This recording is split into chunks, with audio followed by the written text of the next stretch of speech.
Hello, welcome. My name is Sarah. This is my channel, Occosmik, home to my tarot and oracle card readings, one of which I have here today, right now for you. So my readings on YouTube, they are general, meaning that they could be for anybody, everybody, lots of people, few people. They're very general, so please watch them with discernment. Just take what resonates, leave the rest. Perhaps none of it will resonate with you. That's fine. It's just not your reading. They are also kind of timeless, by which I mean they are not shackled to any particular time or day. If there is an element of timing to them, it's definitely astrological or lunar, right? There is some just like general guidance in my description box. If you're interested in just giving that a read. It's just a bit of a bit of guidance for watching these tarot readings. It might be quite helpful. I had my wisdom tooth out about 3-4 days ago, so this video is actually going to be the most that I have spoken in any one sitting for 3 or 4 days.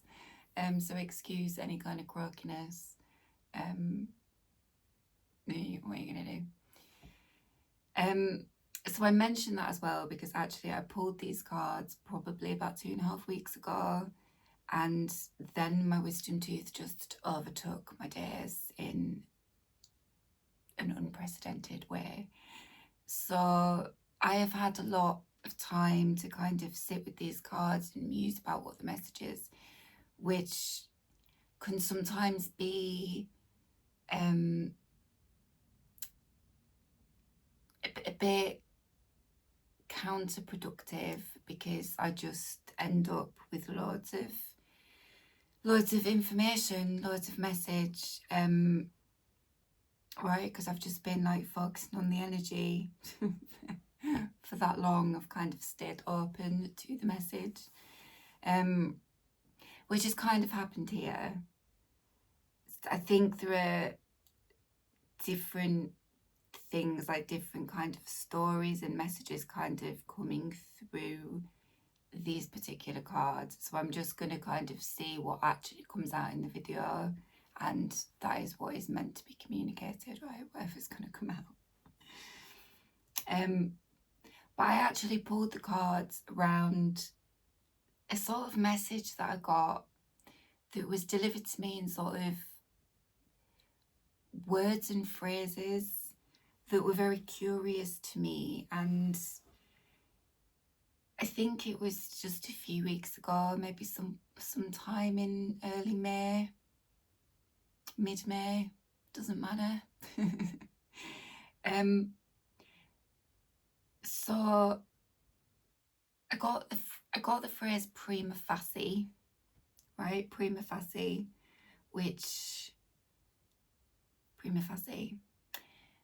and shortly after that, like within minutes of that, I got tangible differentials.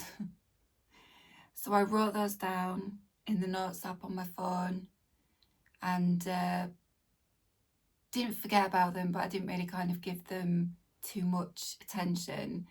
And it was only then a couple of weeks ago, 3 weeks ago maybe, that I accidentally sort of glanced over that particular note, looking for another note, that I saw it and I was like, oh, Prima Facie, tangible differentials. And within a few minutes of rereading that, I got another word, and the word was dearth, which I immediately questioned as to whether that was an actual word. Turns out it absolutely fucking is a real word. So Prima Facie, tangible differentials, dearth. Okay, so I pulled these cards asking for some more like some more information and explanation, like something. So prima facie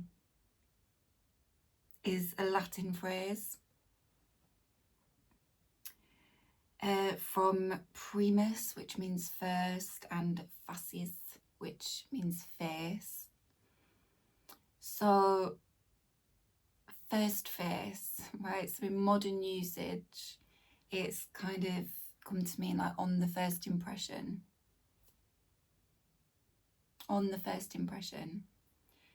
It does have a kind of a specific use in law as well. I don't feel like that is the most prevalent meaning here, but I'm going to give it anyway. So in law, it means based on the first impression, accepted as correct until proved otherwise. Right? Based on the first impression, accepted as correct until proved otherwise. So, prima facie. I do enjoy a Latin phrase and a Latin word root as well, so it is quite often that I get messages where there is that, where I'm basically being asked to kind of look into the etymology of something or to look at the Latin whatever, because I enjoy that. So it's not necessarily for any other reason than that I find it enjoyable to have, rather than just have first impression communicated to me, for it to be prima facie, you know, it's just so the tangible differentials thing, right? So yeah, tangible differentials. So tangible, right? Clear, definite, something that is clear and definite, measurable, perhaps, definitely of the three-dimensional realm, yeah. Clear, definite, manifest, indisputable, perceptible, measurable, substantial, right? They're all kind of. So a differential, showing or depending on a difference, varying according to circumstances or relevant factors, okay?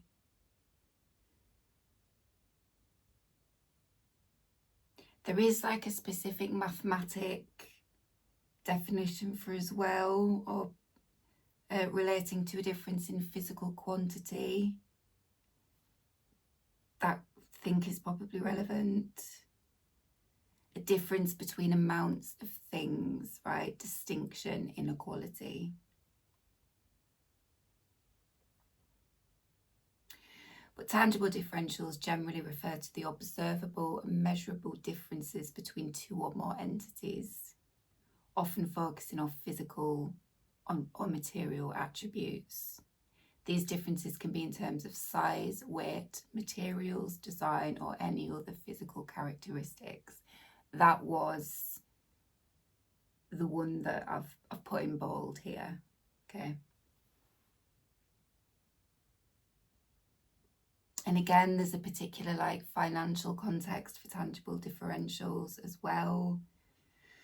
So like a measurable difference related to physical assets, frequently used in financial context to address variations in value, cost, or modifications.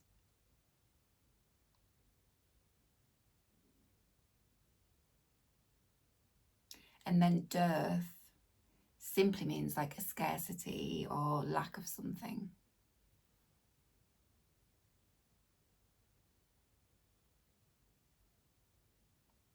All right, so they're all kind of the definitions of the words and phrases that I got.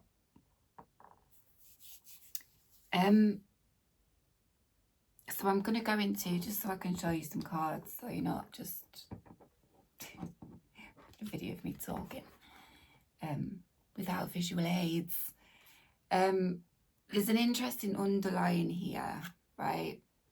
Which is the 9 of coins, 4 of coins, the lovers, the 5 of swords, and justice. It's underlying, right? Underlying on the deck, so the bottom of the deck.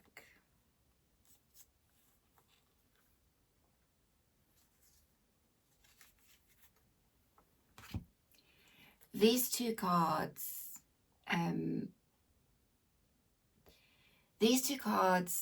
think, to put it simply, like when they come out together, they communicate to me, they have before, and they are doing here again, about somebody who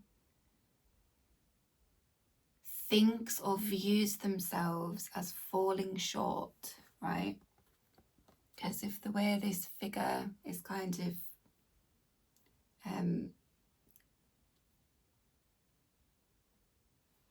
well, there's a distortion here to the posture. Do you see what I mean? It's kind of, it looks uncomfortable and awkward.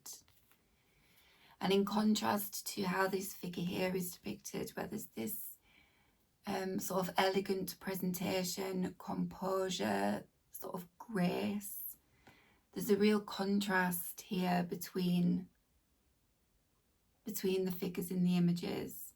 But because swords are air, so they deal with the mind, and this 9 of coins is the earth element, it talks to me about somebody who thinks that they come across very awkwardly,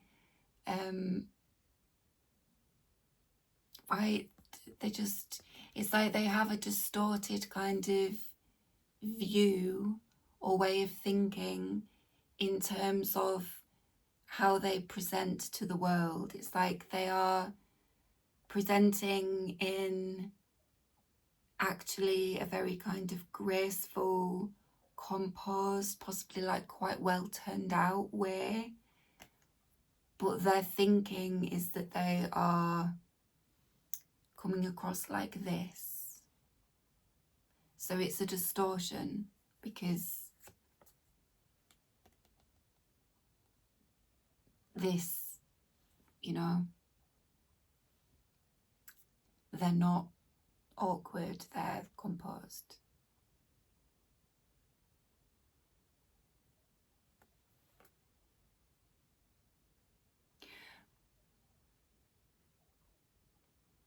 But the falling short thing as well, it does talk to me about how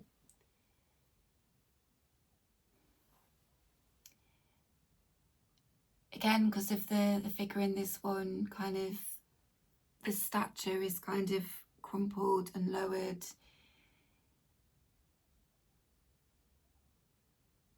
It's like somebody who perceives themselves as falling short,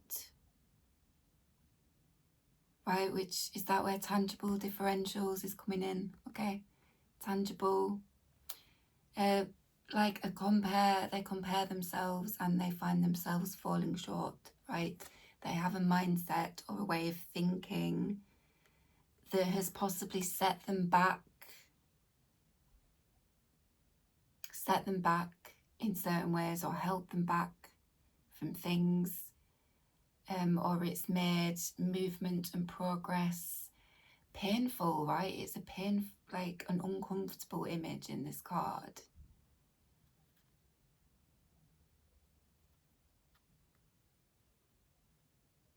Like there's difficulty because they don't think that they're enough. But it's a mindset, okay? Because it's air, it's this way of thinking. There's also something, because the 5 can be a card of conflict, like with other people, right? There are 3 figures. So it could be that,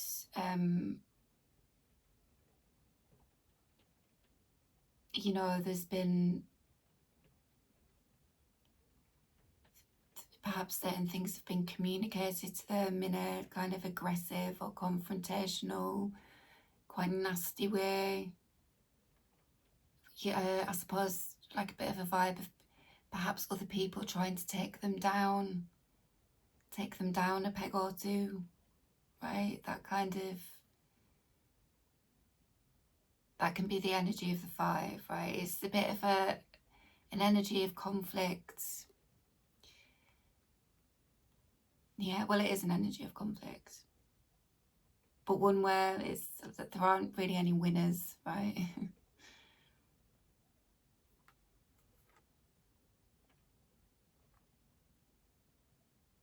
So if it's a mindset that somebody has, like, oh, that they fall short, that they're not enough, that they don't measure up, I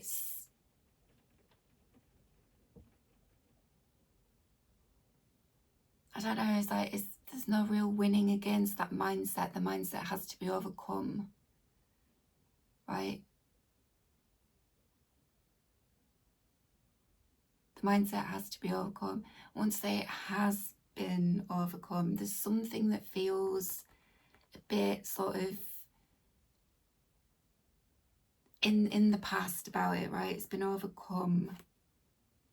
They've maybe sort of stepped up for themselves in the way that they needed to, and it's kind of it's overcome this, right? Because with those other underlying cards,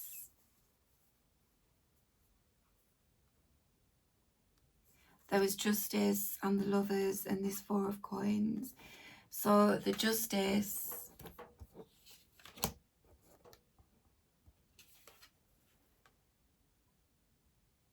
right, which is kind of justice. I mean, really, in the Tarot, the Justice is more divine, spiritual kind of justice rather than a court of law. But he was kind of talking about, I suppose, about a kind of a ruling. So that idea of, like, if it was other people casting a judgment, commenting on, talking about somebody else, it was kind of justice with the 5 of Swords here. I think would be talking about an unjust conflict, an unjust conflict. And the justice comes from somebody stepping up for themselves. And I don't mean sort of getting embroiled in a kind of confrontation with other people. It's perhaps more likely to leave it, to walk away, to not get involved in that. Okay, like that would be the just thing for them to do. That would bring them justice from an unjust 5 of Swords energy.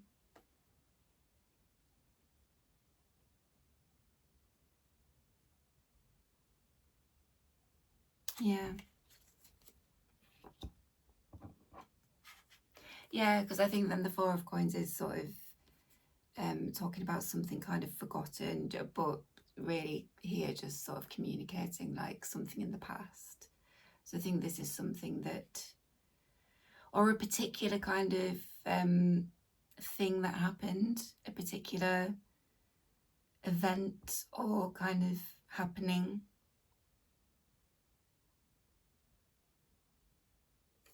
And then the Lovers as well, but we'll come back to that. So I just wanted to go over the underlying, because I think what is going on is that, oh, it's interesting actually, Lover's card. What I've written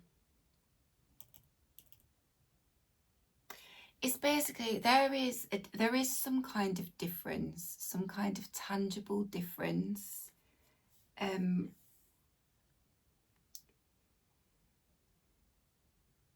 There's a tangible difference between two. It's like there is two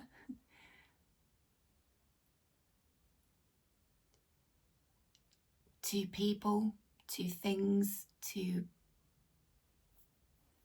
right? There's two.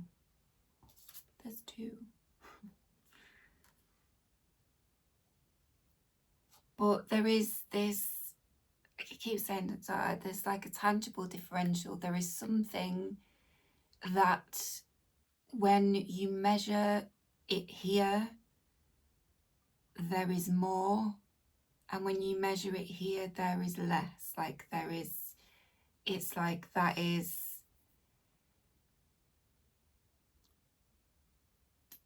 true. That is kind of, or it's measurable, right? It's tangible. There is less of something when measured against or compared to another thing.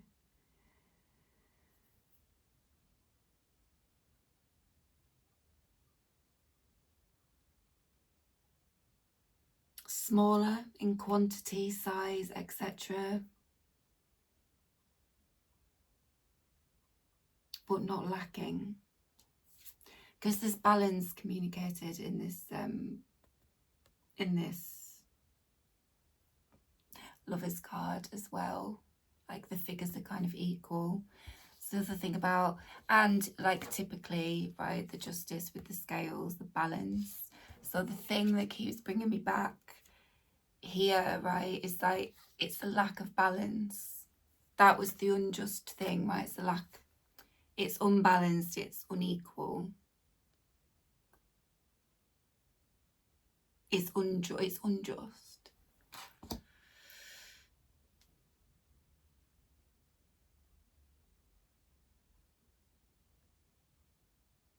So the Lovers card is representative of the zodiac constellation of Gemini. Gemini is symbolized by the twins. Okay, symbolized by the twins. So I think it is two. You could just keep it super simple and say it's two people. Two types of people, or it's, you know,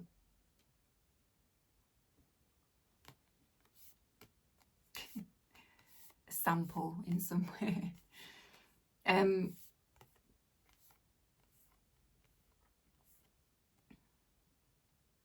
So the dearth, I'm just right, sorry, not quite flowing in this yet, I don't think. So the dearth thing, the scarcity or lack.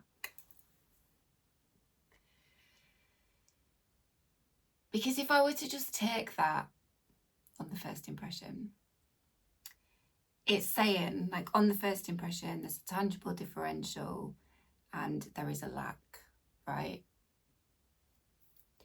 But because that's why I've gone to this underlying talk about mindset,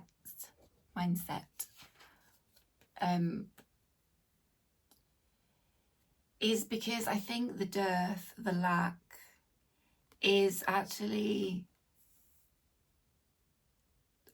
communicating like a lack mindset, right? Which when you are feeling like or thinking that you do not measure up, that you are not enough, you think you are lacking, right? It's a lack mindset, yeah. You think you lack something when you compare. But this is why it kind of got a bit like, what?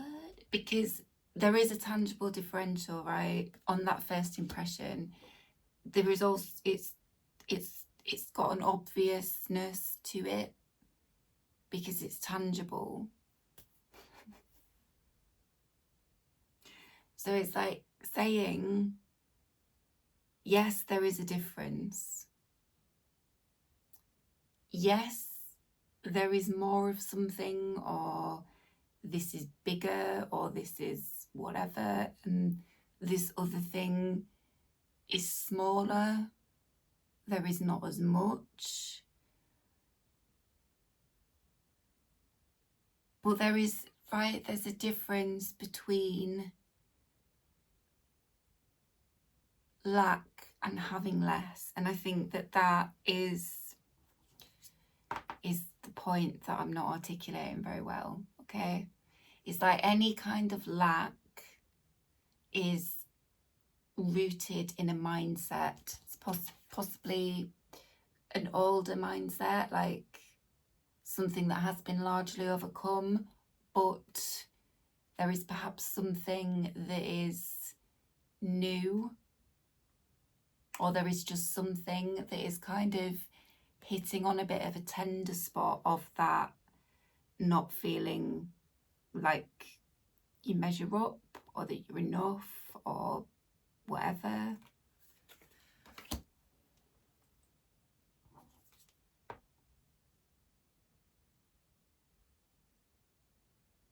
So lack mindset. Basically, just because you have less of something than somebody else, it doesn't mean that you're at a lack. It just means that you have less than, right?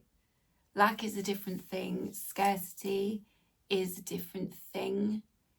And real lack and real scarcity is not being communicated to me in these cards. So it's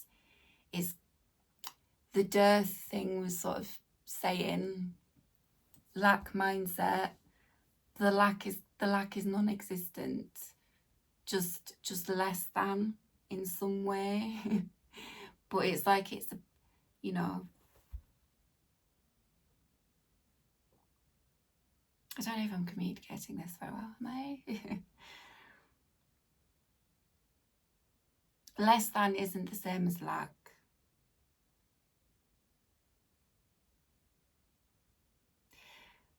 I wanted to go back to this. It's like these two figures. You look at one of them has got more of something tangible. They've got more of it. It's bigger, whatever, right? Tangible. It's a tangible, measurable thing. This one has got less. They have smaller, less, in a tangible way. But the figures are equal, right? So whatever the difference is, that's definite, it's measurable, it's there, right? It doesn't matter. The thing that I've written here in capital blue letters, because I think when I was rereading these notes last night, it just came through really fucking like really clearly. So I was like, oh, you're right. Do not assume that the difference would matter. Because there's something about do not assume that has been coming through the past couple of collective messages, and it came through for me personally as well, which has me kind of wonder if there's going to be like a wave of people who are going to be in some way kind of confronted or have a bit of a tender spot hit, because there's going to be something, or there is something where there's going to be a strong tendency for assumption, or they're going to assume, but in doing so, it's got a bit of a sabotagey kind of vibe to it, like a bit of a self-sabotagey kind of vibe to it. Because it's making an assumption based on like an old belief that in some way you don't measure up, you're not good enough. It's something like that. So the cards, everything, tangible differentials, there's something that just very much on the face of it, on the first impression, it's very tangible, it's measurable. Yes, there is a difference, but do not assume that that difference would matter. Do not assume that that difference would matter, okay? Because whatever it is, it's gorgeous. It's in this big golden bubble. And there's just equality, right? It's kind of level. It's level. So whatever the difference is, it doesn't matter. which I will kind of say as well, just tangible. It could be any number of things, but the two things that did kind of stand out to me a bit when I was sitting with the cards was the idea of money, and also like physical appearance. Don't assume that the difference would matter, because we live in a world where often differences in certain tangible things, especially the two that I've just mentioned, they can matter quite a lot to a lot of people. So it's very special and very special and perhaps quite rare if there is a dynamic or a situation or a circumstance where it does not fucking matter at all, okay? So my stomach growled in agreement with what I was saying there, so we're going to take that as confirmation. But do you know what I mean? Like, we live in a world where the tangible, there's a lot of often misplaced fucking value put on that. And so when it is being indicated in the cards that isn't the case here, it's really not going to matter, so don't assume that it will. It's worth taking heed, but yeah. I'm going to pause. I'll be back in a moment. I am back. Sorry, I felt a bit of a twinge. Right, so if I'm honest, all that being said, the cards that have come out, I have got a message, and I've not quite tied it all together yet, which it might be your job as a viewer, right? Or it might just be, like I said right at the beginning, where so much has come in, it's in a sense a bit disparate, and it's perhaps like a few messages in one spread. Whew. Right, okay. So the first card I got out, which every time I have used this deck recently, this card has been out. And it is a beautiful card, beautiful, specific to this deck, the Fountain Tarot. So, it's basically like cosmic totality. It's just like every particle, every single atom, every element, every fucking thing really is what this card represents, okay? Every fucking thing.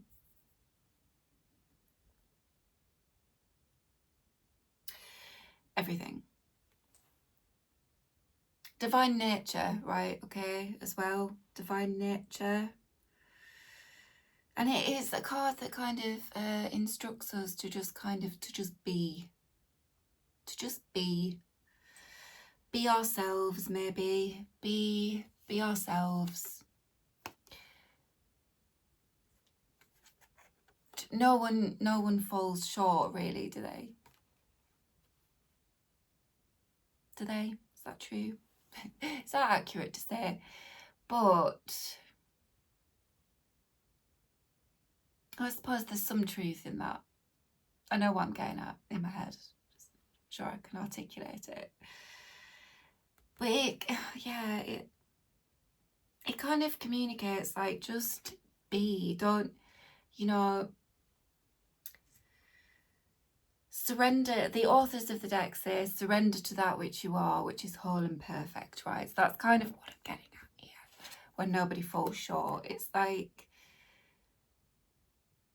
we're actually sort of born into the world whole and complete, right? And our sense of self and our sense of that and our knowing that it really gets quite lost to us. And I think this mindset, what this Five of Swords represent, is probably something that most people have experienced at one point or another, perhaps particularly acutely in a particular situation or whatever. right? It doesn't always have to be like super heavy either. It could just be a time when you thought you came across super fucking awkward or super like, you know, doesn't have to be sort of have the gravitas that was implied with what I was saying earlier. But if we are comparing ourselves or just in a mindset of not measuring up, not being good enough, is this how I come across? Do I come across like this? It can really impede, right? It can really impede us just being ourselves. And when we can just be ourselves, we are able to kind of move towards and draw towards the things that are kind of right for us and good for us and healthy for us, right? So it can be a shitter, can this energy. We all move through it occasionally. Sometimes we get stuck in it for longer, and sometimes it's more of a kind of wound, right? It's kind of there, which is perhaps what, right, something that's largely been overcome, or there's been a lot of work done on it, but that doesn't mean that it can't still be tender, or there can't be particular kind of people or situations that sort of chafe on it a bit, yeah.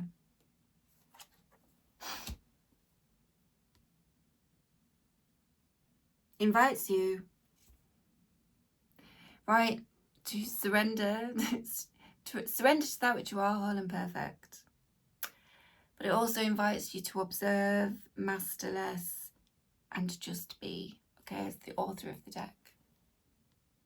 All my meditation notes, authors of the deck, are on the table, right? But it came out with Angelica, this card here. So Angelica is a guide and a guardian. It's also indicative of a threshold as well. And it talks about utilising the nutrients to brighten, tone and disperse. So there's like cosmic totality, every fucking thing. So all the nutrients, right? Like spiritual nutrients, emotional, divine nutrients, but also kind of nutrients in that really sort of common sense of food and plants, right? Plant medicines. This is a deck of plant medicine that I'm using here with the Angelica.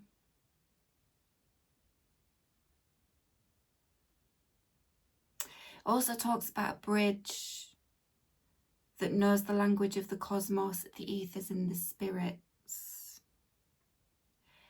And it talks about whatever is deep down that you know to be true. Right, so to go back up here again, not the truth. Not the truth. Whatever it is deep down you know to be true.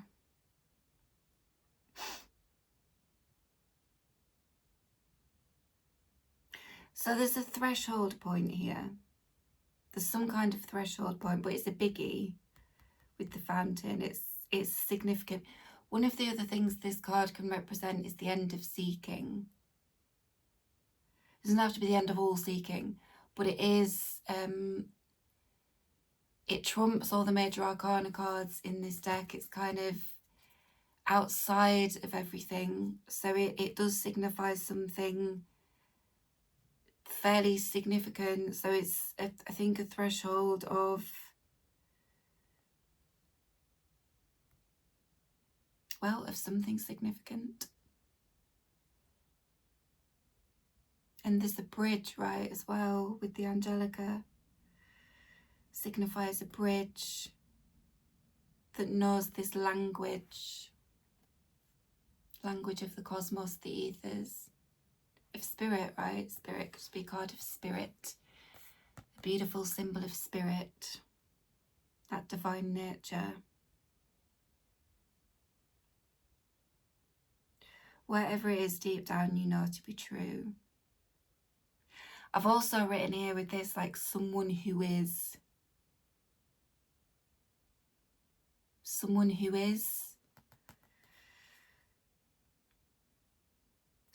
is a guiding guardian, someone who is a threshold. It's like, right, yeah, they are a threshold. You meet them, you get to them, and it's like the start of something significant.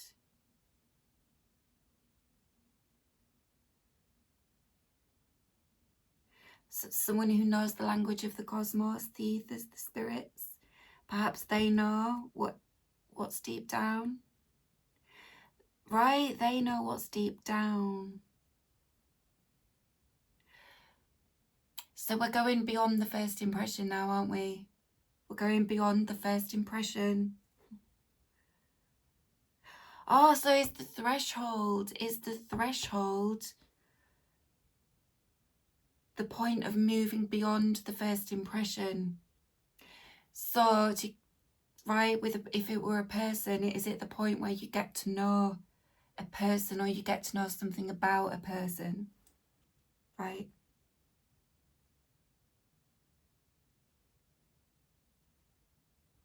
Deep down, it's like getting to know somebody. Yes, it's like a bridge, isn't it?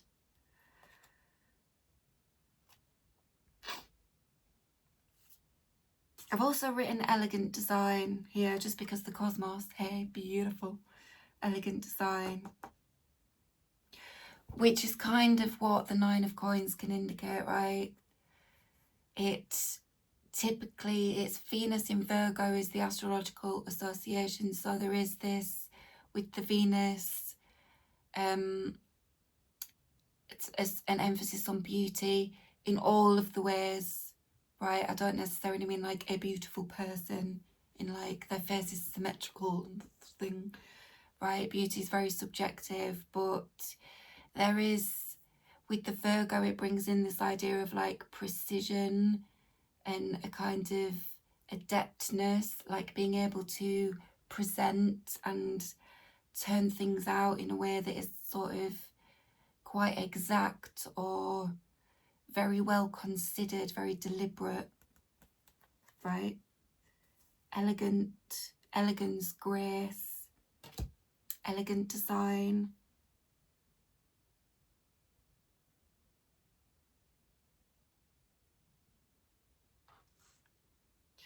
God, perhaps right, if it's something that's been overcome in the past as well, it was a bit of a bridge, a bit of a previous bridge was to have to kind of overcome this. That was the bridge, right? The overcoming this mindset of not being good enough, of falling short, right? So perhaps, yeah, okay. It's come up, it's coming up for people again. Some kind of idea that they're in some way not good enough. But I feel like it's kind of comparing some sort of physical something or other, because it's that first impression, and then this is like the threshold point, right? Moving beyond.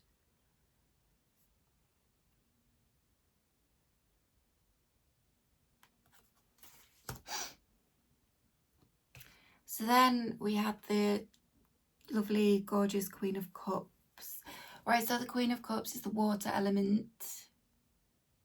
There are things that I haven't said there with... Wait a minute.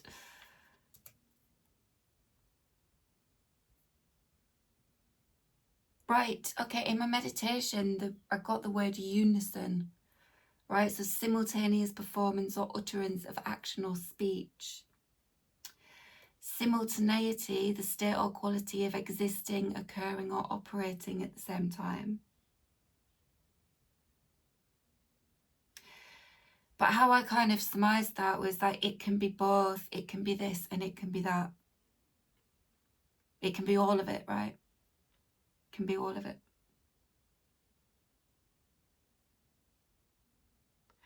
Right, like in unison, being in unison, all at once, all together. But unison that has, it can be like coincidence in pitches of sounds and notes. So I've written something about a vibe, an energy, like a particular tone.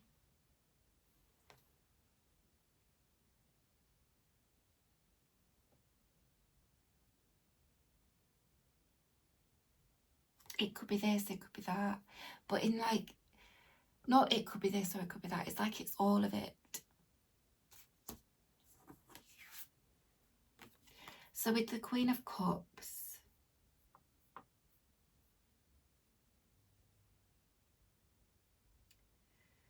there's a lot of joy there with that, Angelica. It's very joyful energy, is this? It's a joyful threshold, or it's a joy to get to know somebody. It's a joy to... It's the joy to kind of move past the first impression, but to also understand something about the first impression as well. Or to, it's like to... There's something about somebody being perceived how they actually are.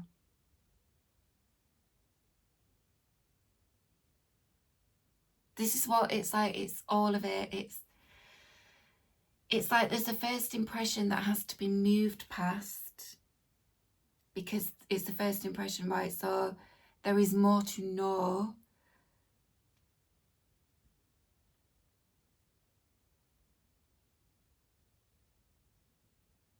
There's more to know, but there's also, it's like, but they're also being perceived accurately as well, right? The Queen of Cups is water, okay? She's feminine water. It doesn't have to represent a woman. But the big thing here was the idea of immersion. And actually, I've put in my meditation, fountain, someone who is immersed in this energy. It's very much them. They express it, they express something emotionally because it's cups. They might have quite an emotional expression generally, or they're just very, they're in touch with it. They're demonstrative of it.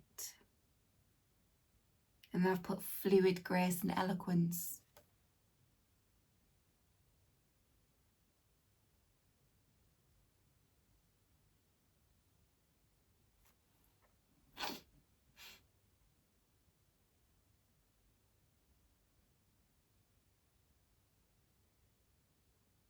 So this is really, I mean, this is just really gorgeous energy.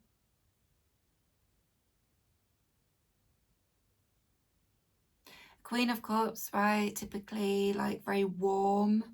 She's come out with ginger here.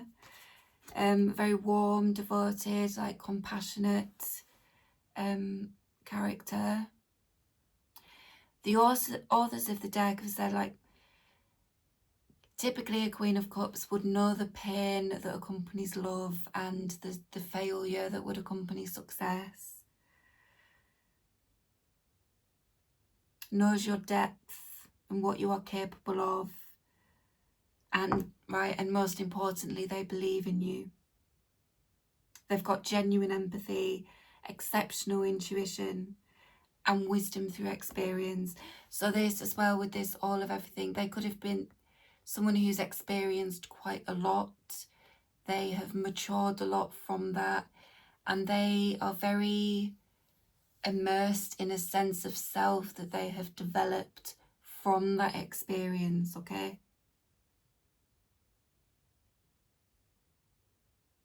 They're the truth, right? That with the Angelica, it's like a bridge to truth.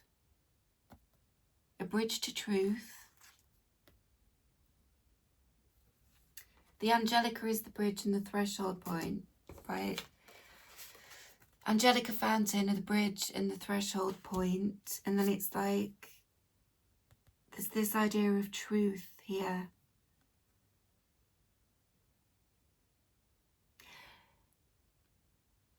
So being perceived clearly. So a Queen of Cups knows your truth, but also it's like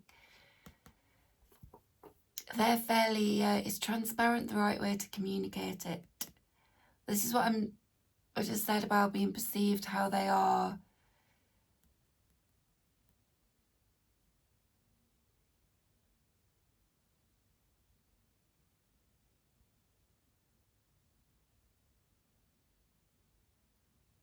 It's like they're very in it. It's like they're very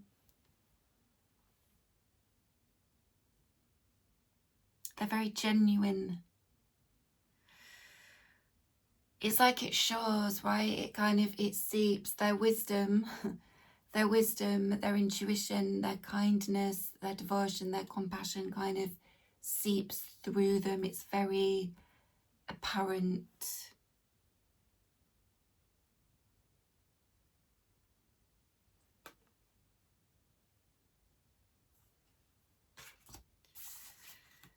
But they came, right, well not but, they came out with Ginger, which is another 8, right? So we've got the Lemniscate with the fountain here, which is an 8. We've got Ginger as the 8. The authors of the deck title this card Steamy Pony, which I think is fucking brilliant. Right, Steamy Pony. So there's a bit of spice here. There's a bit of spice to all this water, right? But Ginger is about kind of releasing, dispersing and laying clean. And it's a fiery root.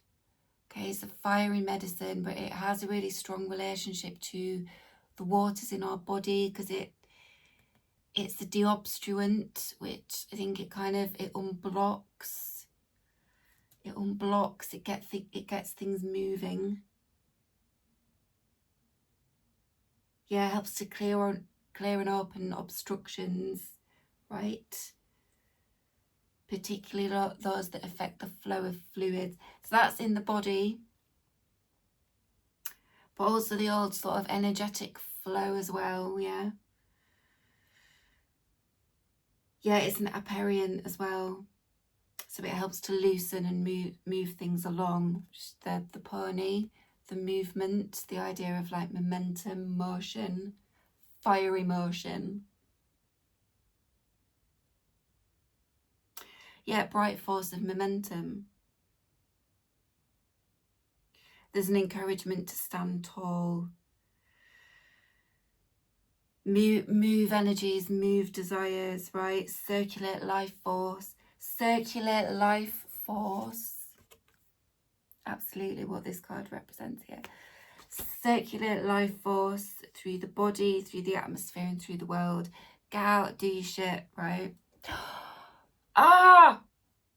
Perhaps it is this Queen of Cups, right?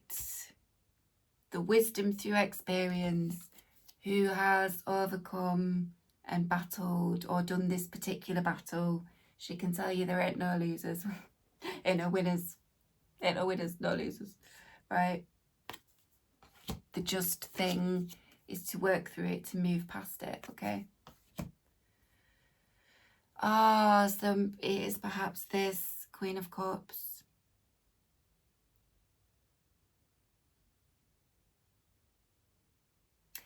Right? So when faced with this, and if it has us in an energy of stagnancy, which 4 of Coins can represent that, okay? Bit of an energy of stagnancy, right? Because it can just really fuck with your momentum when you just can fuck with your movements and your motions, yeah? The directions you take yourself in, because you're not thinking like you measure up. So she's saying here, like, stand tall. Well, Ginger is saying stand tall. Move your energies and desires. Circulate your life force. Yeah, the Queen, genuine empathy. She knows, man. She knows how that feels. Whoever this represents knows how this feels, right? Uncomfortable, unpleasant, unhelpful, fucking unhelpful. She knows.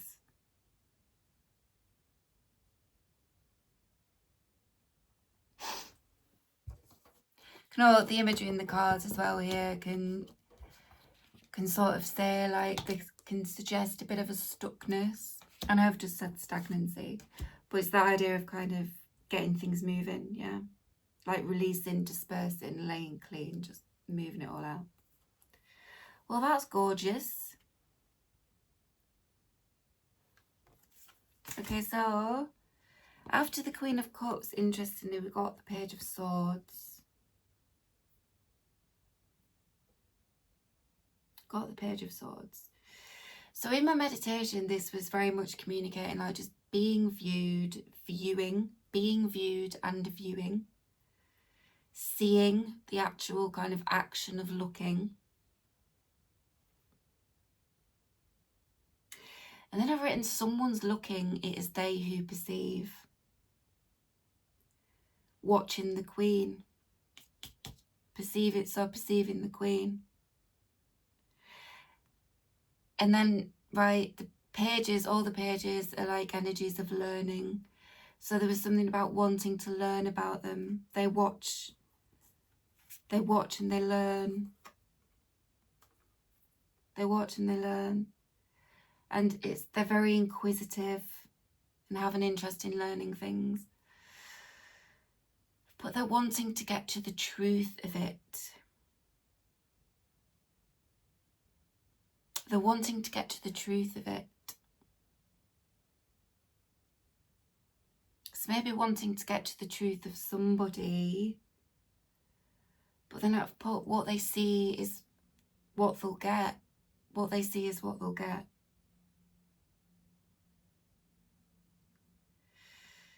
I don't know whether that's a bit of kind of looking at something or looking at someone, wanting to kind of get to the truth of something, perhaps not realizing that they're seeing the truth of something.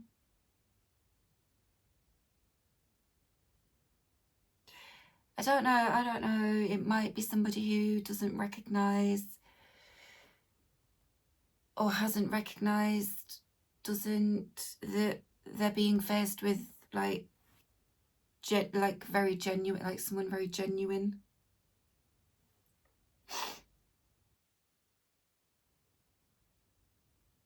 Or they do, right? And they're wanting to learn more.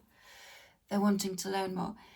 So it's starting to get to know somebody, and the more they see, the more they learn, the more they want to get to know. Could be that sort of thing as well. But Page, right, so the authors of this deck, Page of Swords, so very, very smart, incredibly smart, to the point where sometimes this symbol can be sort of allocated to someone who is quite prodigious, very insightful, very curious, very quick learner. So whatever, well, right, so I don't think that it is what I said about perhaps they aren't perceiving how genuine, how true something is. Or if they didn't, it's like they learn it pretty quickly, right? They learn it quickly.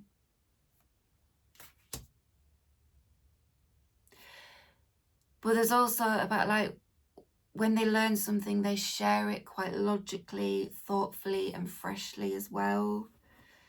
Their vision is kind of dead on. And you know, when they've got something to say, they're ready to say it, right?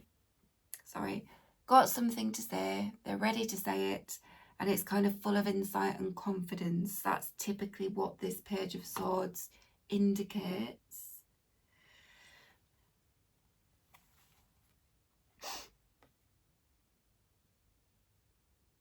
So yeah, so they're perceiving someone accurately. They are viewing somebody, right?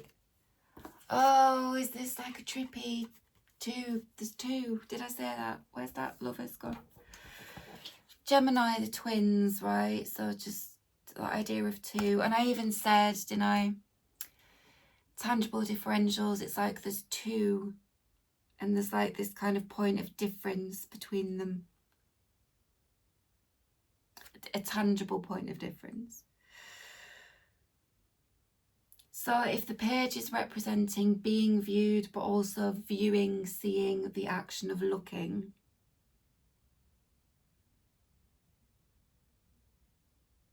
there could be a kind of duality. There's a duality being suggested there, isn't there? My face is getting warm. Right, but the page came out with Lobelia. Gorgeous card. Lobelia, which is the air element, as is the page, so it's rare, yeah. So air element, so dry, windy kind of weather system, and is the emotion associated with Lobelia is courage. So Lobelia, the authors of the deck say, is a loving and firm advocate of giving less fucks. Giving less fucks. Right? So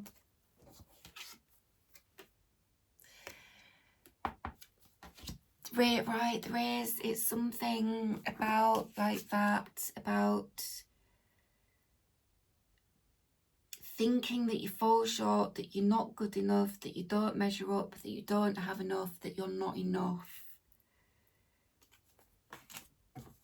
You are, you most definitely fucking are. Right, we all are. But that gets warped. It definitely gets warped, doesn't it? And it can be really quite a hard lesson that some of us have to learn. We have to kind of untwist and unbend that distortion, right, which can be difficult. And we can miss out on things as well. We can miss out on opportunities of all kinds when we don't think that we're good enough. Because we assume, right, that's where the assumption thing comes in. We assume that we wouldn't be good enough for something, that we wouldn't be enough for somebody. And it's saying like, no.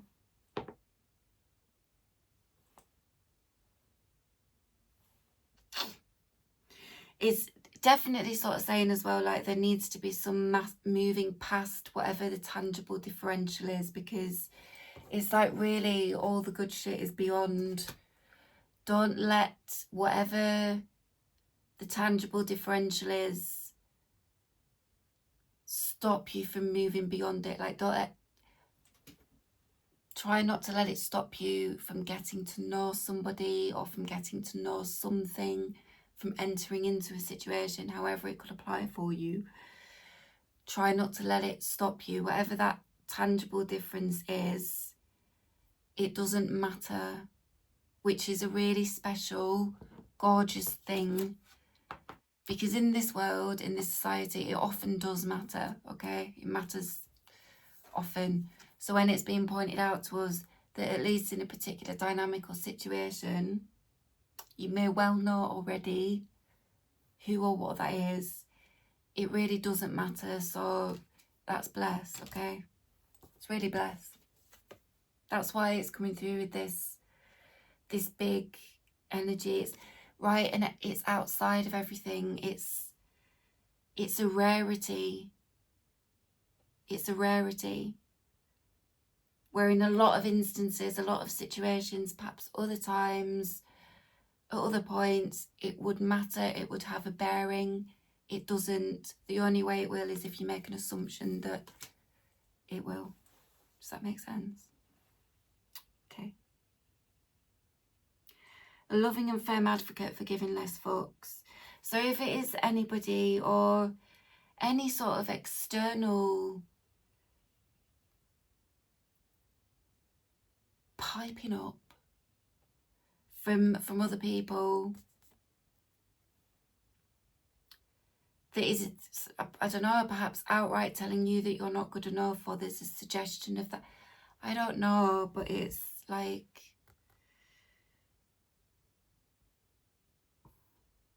it's a bit no nonsense, is this Lobelia energy, right? It is sort of asking or saying that, right, some courage will be needed, or you've had to have courage. banked the courage, perhaps for some of you, yeah, like you've banked it.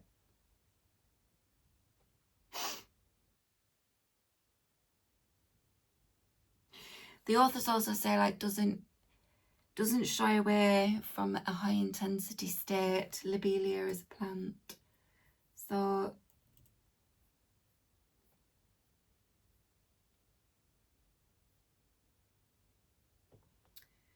yeah, it talks about like panic and anxiety being contractive. Within them we vibrate too quickly and unevenly. Bit of this. Right, because we can panic and we can feel anxious, can't we? As relates to what I've been talking about with this card. So Lobelia allows for a smoothing out and a slowing down.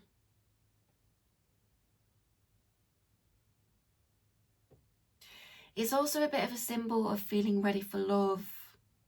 But it's sort of asking, like, consider how you are willing to receive love. What boundaries and limits are needed. And then invite the desire in. Right? So the lovers, okay? Could be the love of all descriptions, all flavours. It doesn't have to be like romance specifically. Any of it, all of it, right? All kinds of love. All kinds of love.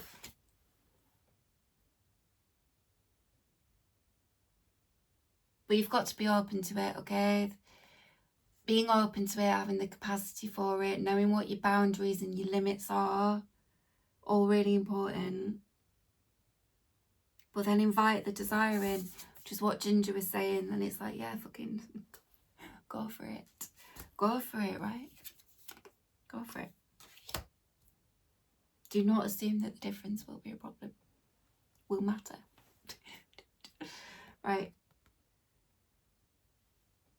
Oh, long video again.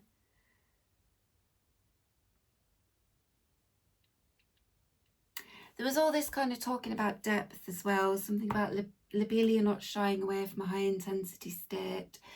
That might be indicating somebody who can handle states of high intensity in themselves and in other people. They can soothe, they can maybe adequately and appropriately self-soothe. They can help soothe others, perhaps. They're compassionate with that, right? They're compassionate. So maybe that is part of what this page is learning.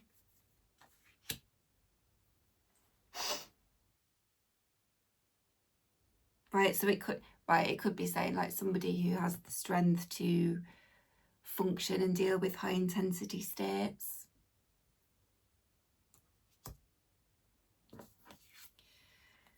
Next, we've got the Three of Coins. Right, this, in my meditation, has really simply got work with this. Work. But work does not necessarily have to mean job. Okay. They can be very different things. The job, the thing that we do to earn money, and we can have other work that perhaps earns us money but might not. So work, which is really leaving it very open, because I was talking about, wasn't I, about how overcoming this kind of mindset, this kind of thing, is work that you would have to do. Whatever kind of presenting and turning things out was going on over here is work.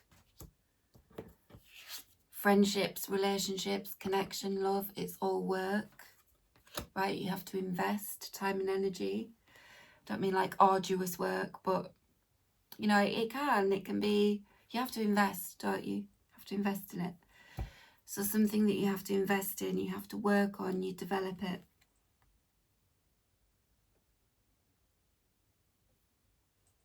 So work, it was just leaving it wide open for interpretation there. And it came out with Valerian. Gorgeous Valerian. So the element, so the Three of Coins is earth, Valerian is the element of water. The emotion associated with it is trust, and the landscape is the ocean. Right, so all of that is bringing me back to this Queen of Cups again. Valerian is known as the swampy dreamer as well. So it can help with like deep sleep. Something about the starry abyss of the mind, which I thought was pretty way to express. Starry abyss of the mind. There's also something paradoxical about its presentation with Valerian as well. Because as a plant, it taps into the currents of the body that regulate heat, both in physical temperature and in energetic states like anger and irritation. Unresolved negativity, right? That, which could just be what I was saying at the beginning-ish, about like an old wound that you've kind of worked through, but something is kind of chafing on it. It's kind of activating it a little bit again now. Because perhaps a bit of it has been unresolved. All right, it just, or the healing from stuff happens in phases. So there was a particular time where something about this was overcome, but now there's something else that means there can be resolution, that you can kind of finish.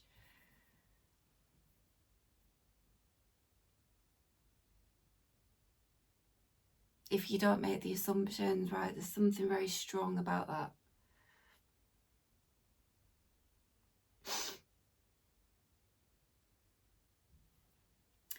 Interesting. Right, for those that are lacking, so for Valerian, for those that are lacking the depths of sleep to integrate daily experiences and process memory, Valerian is a true aid. Right, so Valerian tea can be really helpful for sleep. But also for some, Valerian can cause great discomfort, and a relationship with it must begin on the most subtle level.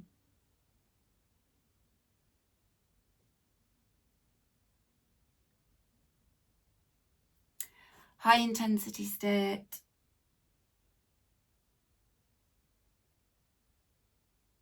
High intensity state.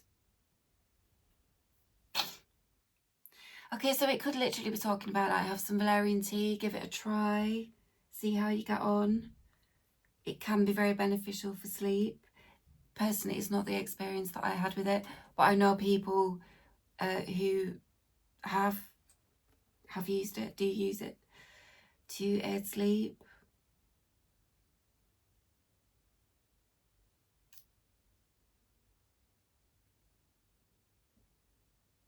It did aid my sleep. It was a bit trippy, though, in a way that I wasn't expecting. Right. There's something here, maybe, about yes, with the actual literal plant medicine. There might be something about a high intensity state, right? Intensity doesn't have to be bad or unpleasant. It can just mean something is intense, okay? It can be intensely delightful, intensely happy, intensely sexy. Intense, right? It can be a lot. It can be this, it can be big. Something that is very significant to us. Perhaps when we start to get into that or understand that or get to know somebody, maybe it can sort of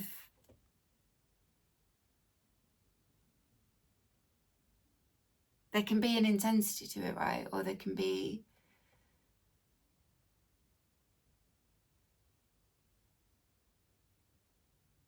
perhaps like the potential for overwhelm, or it being a bit much. So I think actually maybe what the Valerian is kind of saying is maybe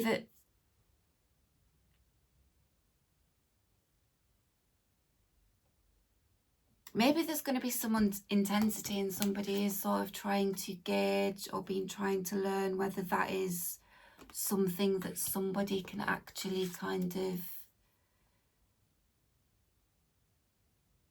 handle.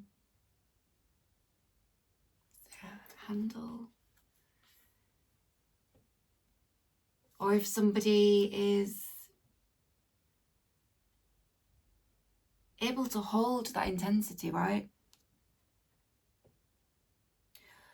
Looking to see if somebody, to try and learn to see if somebody can hold that intensity.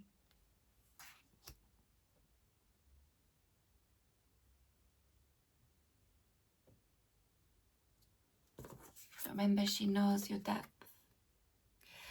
She'll know it, like possibly like intuitively.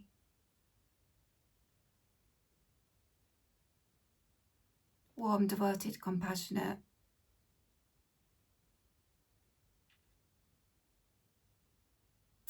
Knows your depth and what you are capable of. And they believe in you. Genuine empathy, right? Feeler as well. If that's relevant, what I've just said, they're gonna have some indication of it. They're gonna kind of know. They're gonna know already, even though it's beyond the obvious, right? They would know via different faculties, right? They're gonna have some sense of it. I don't know if someone's maybe trying to kind of figure out, or whether they've recognised it, right, with their vision being dead on. It's like they've perhaps understood, they've figured it out that someone would. Or they recognise the strength, right, the courage. That's what they see.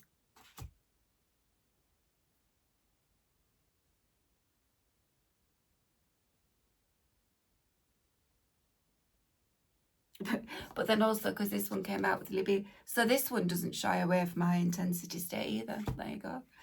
Right. So, but there could be something about, because the authors with this deck, they say we cannot always dive headfirst into our challenges and areas of growth.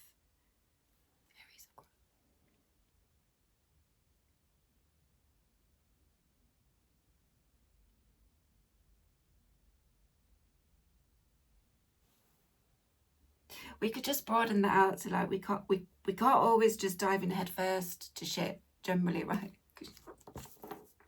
She's in a pool of water, so there's a bit of an idea of like diving head first. It's like sometimes, right, we can't always dive in head first because there might be some area of growth here, right? Some particular kind of healing that is growth as well, or it's just this big thing. It's new. Keep saying that, right? It's new. So there's something about like court, whisper, guide and coax, approach softly, breathe in, begin. So for all the high intensity that I've just been talking about, that could be like a feeling of like freaking yes. Well, it's just deep breathe. Try not to dive in head first. Approach softly, right? There is a bit of a recommendation here for a bit like a soft approach.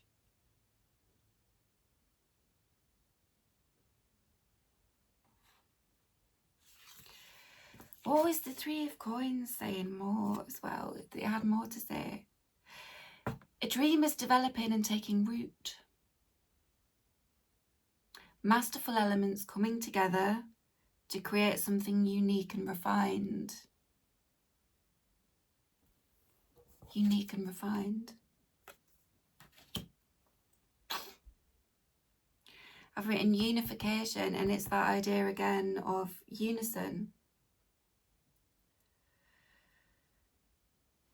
No, they're not the same thing. It's because I mentioned unison over here. Now I'm becoming aware of how long the video is, and I'm getting warm. And my tooth is,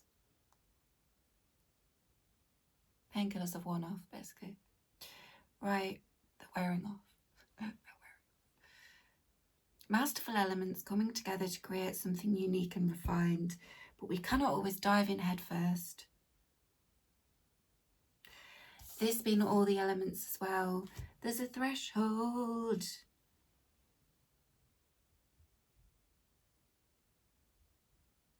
A dream is developing and taking root.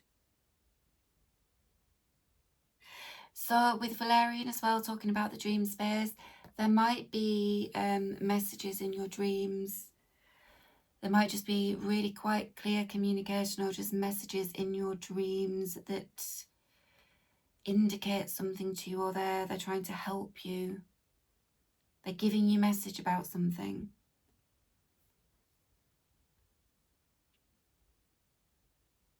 Something could be being like processed or cleared. We do a lot of that in the dream space. That happens a lot.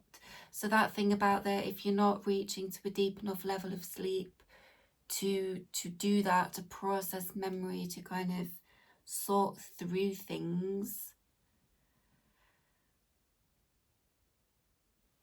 right? Valerian, the plant might be very beneficial, or something might be beneficial to aid your sleep, because it's important, right?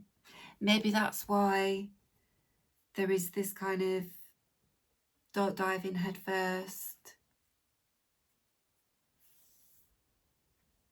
There's maybe some dream work to do, or there's something in your dreams that's trying to kind of help you, or just give you information about generally like something that's going on, or something about a specific situation.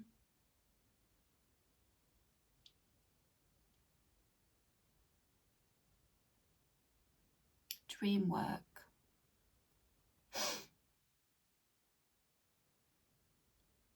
It is very, I would sort of recommend like writing down your dreams if you're not somebody who does that. As soon as you kind of get into the habit of doing it, your subconscious just notices, basically, like, oh, they're writing it down, give them more. You'll start, like, over time, you'll start remembering more of your dreams, and when you can read over them and look over them like that, you see the messages in them, and you see the kind of purpose, or the many purposes that our dreams have. So I would recommend that you start documenting it. If you remember, if you already do document, or if there's just any particular dreams that are standing out to you, there is, I think, a message in there for you.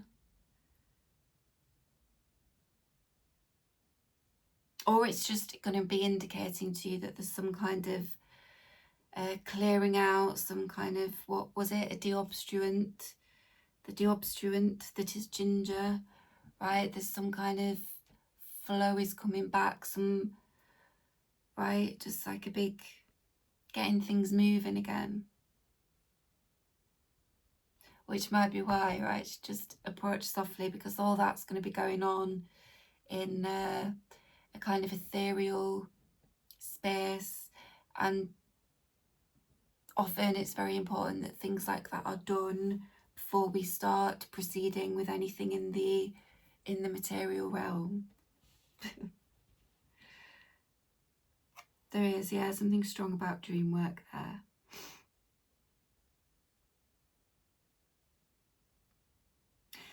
Three of Coins also talks about like balance of inspiration, resources and skill, thoughtful planning and implementation, and craft, knowledge and skill.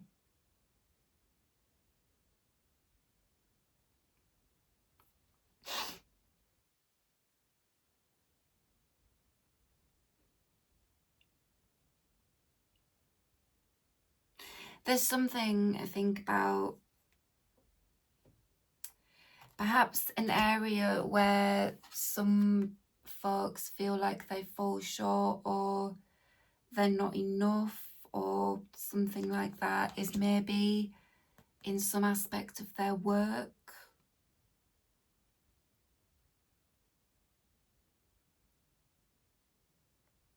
But the Three of Coins, got the Three of Coins and the 9. 3 threes and 9. Double significance, double magic there. But if this is talking about somebody who presents things very well, they are very adept and sort of considered in things that they make, or the way that they turn something out, the way they create something. You've got that there. The Three of Coins very much talks to me about like knowledge and mastery of often like a particular craft, like a métier, but you know, just an area where there has been an investment of discipline, possibly over a period of time, and like discipline, and there's structure, like they've been disciplined and they've kind of structured, so they have learnt and they have honed, they've developed a real kind of strong knowledge base of a craft or a subject. They've got a lot of skill.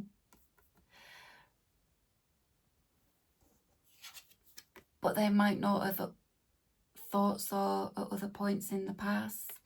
It might be something,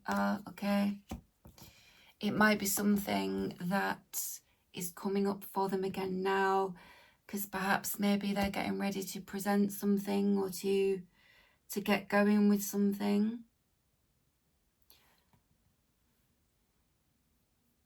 They may be entering into some kind of collaborative thing with other people as well. So there's an assurance that there is a balance of inspiration, resources and skill.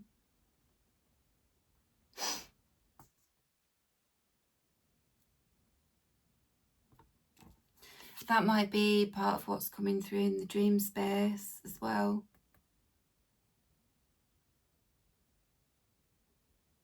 There might be knowledge coming through in the dream space.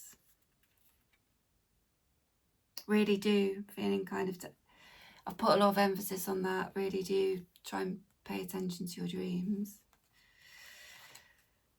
So the next was this Page of Coins. I've nearly finished because it's long. Wasn't expecting it to be this long. So the Page of Coins, yeah, meditation, this just came through with deficit. The amount by which something, especially a sum of money, is too small.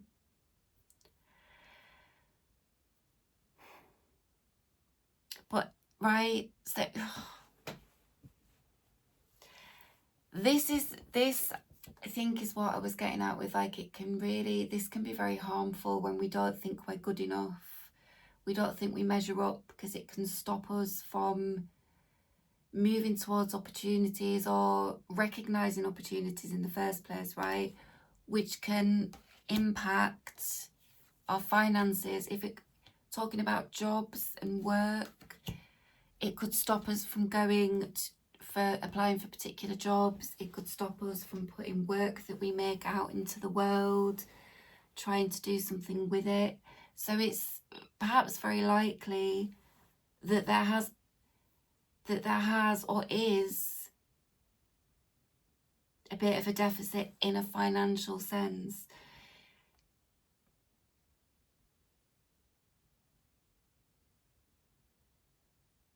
Or somebody isn't valuing, they're maybe not valuing their work highly enough. They might be underpricing themselves, man. They might be underpricing themselves. But if they do that, it's because of this. It's because of this mindset, okay? They could value it a lot higher. It would be more, right? If they were to raise the price, that's a much more accurate representation of the knowledge and the skill and the capabilities that have gone into making it. Okay, that won't be for everyone, but be for some folks. So the Page of Coins is kind of, yes, because it's the youngest, right? It's the page, it's the youngest. So it is a bit of a suggestion if the amount is too small for the amount of knowledge and skill, and like a financial amount is too small.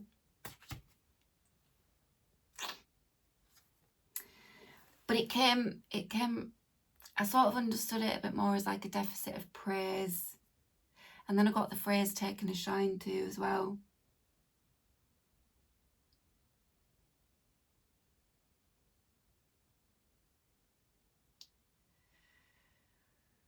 The deficit of praise thing, I'll go through that at the end, because I wrote something at the top, I think. So don't assume that as well either, right? I guess, like, if on the first impression you have of somebody is that they are fucking wonderful, right? That's the first impression. There's a real physical indicator in some way, and you're like, oh, that is wonderful, they are wonderful. Perhaps, yeah, like, don't assume that they also think that they are wonderful, that they know that.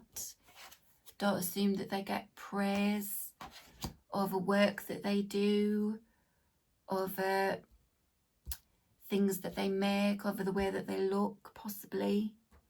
Deficit of praise.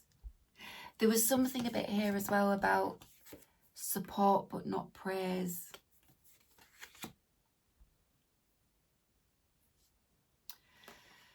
Okay, so the Page of Coins, taken a shine to. I don't really know what that is referring to. Perhaps you do as a viewer. Taken a shine to. Right? Taken a shine to. They came out with Catnip.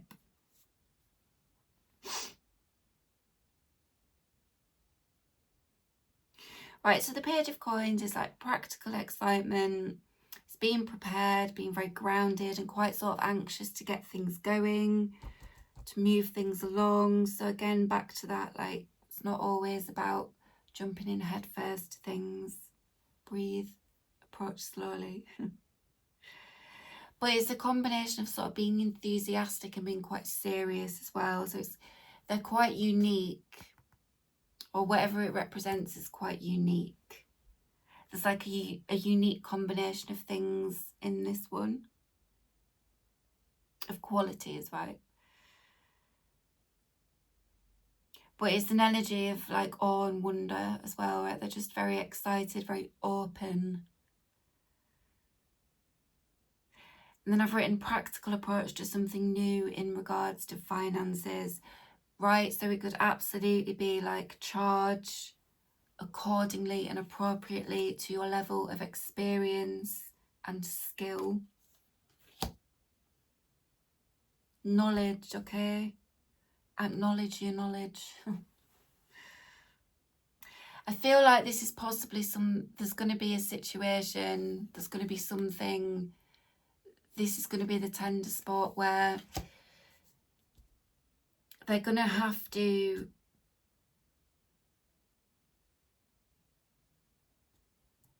practical approach to something new in regards to finances.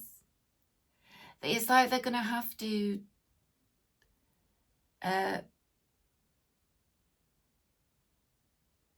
it'll be part of the overcoming this not thinking they're enough, is because there's going to be a situation where they're going to have to really directly and tangibly sort of acknowledge their worth, which, so it would make sense that it's got something to do with finances, right? But it heals, soothsayer. Yeah. So the authors with this text say every one of us is every single version of ourselves all at once, simultaneously alive through growth and change. So yeah, it's some old thing coming back, it's getting right? So it might be uncomfortable for folks. Each one of us walks around with our whole history inside of us. We all have reactions that seem to come from nowhere and may not make sense to the circumstances we are reacting to. We carry past fears, memories, hard lessons, joy, exploration, parts of ourselves that feel agitated and uncomfortable or ill at ease. So I think it's basically saying, the soothsayer saying, it's that tender spot, right? It's going to be a bit confronting, I think, in some way for some folks. Whatever this is talking about here. Do you see what I mean by it's all a bit disparate? I don't know whether it's different messages or kind of just in one spread.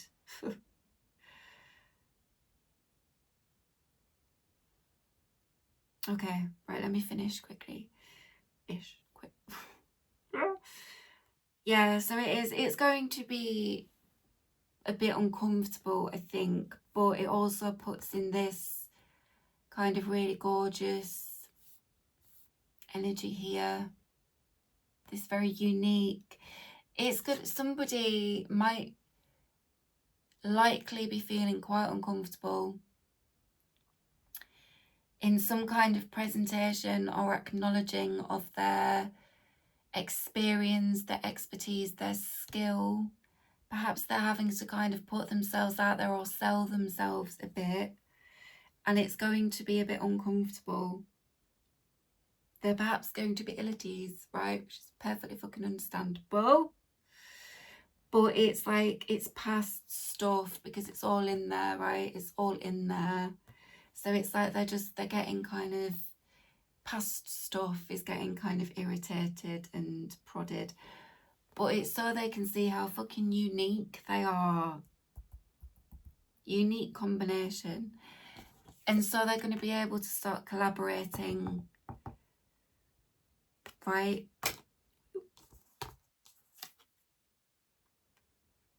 That fell in the Valerian. There's something, maybe somebody is coming through in dreams very directly. Pay attention to that, right?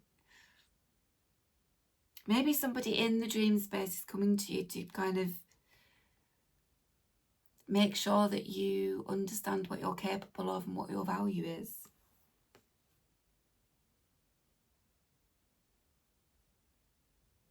Right? Because it's going to have some kind of practical implementation.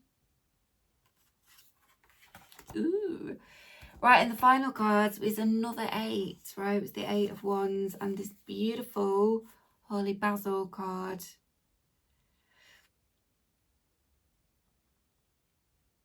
So I think that this is kind of assurance with all this kind of diving headfirst, and there's been like a lot of learning, and there's been this having to sort of move through a kind of uncomfortable energy, and there's been all this, I don't know at what point in the past this was all kind of worked through, right? It's all quite... So the 8 of Wands is basically talking about like velocity and swift development, rapid force. It's that idea of simultaneity again, which I don't think I've really explained. Anyway, the long journey is almost over, but stay alert. The closer you are to home, the more prone you are to accidents. So it's like, take care, don't move too fast, because perhaps swift developments are going to be happening anyway, right? So just stay steady within them. But it's also an indicator of like nimble handling of the controls as well, right? So you can do it. You can do it.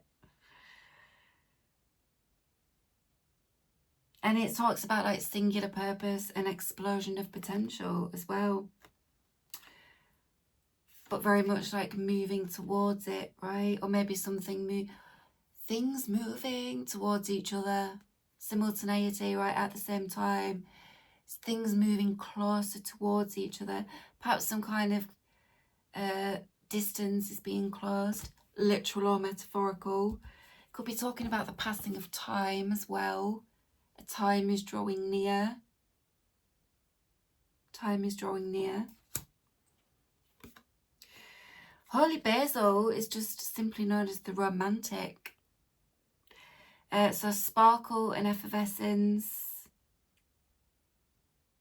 So just true, joyful. It's the bringer of buoyancy and clear and true companionship. It's the brightener of the spirit. In another, can't get into that other reading now, but this card once came through as like a big lifter of the spirit in another really significant reading from a while ago, okay? Brightener of the spirit. Also a harbinger of euphoric peace, which is pretty fucking great, isn't it? Euphoric peace. Which is like, so, a guide to navigating our stresses. So, right.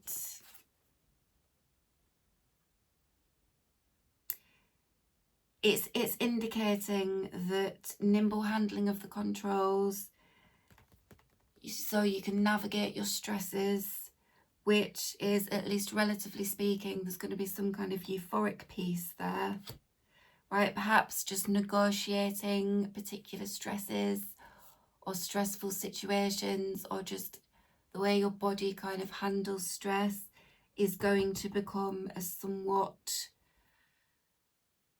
more peaceful process, right? There's an adeptness, there's a skill at doing that over here. Brighten, lighten and loosen the ties to the culture of stress and our stress response. These effects can ripple out in shared society in ways that benefit and brighten us all.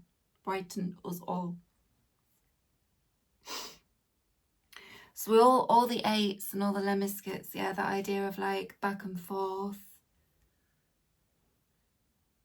So maybe in a particular dynamic, the idea of like high intensity state.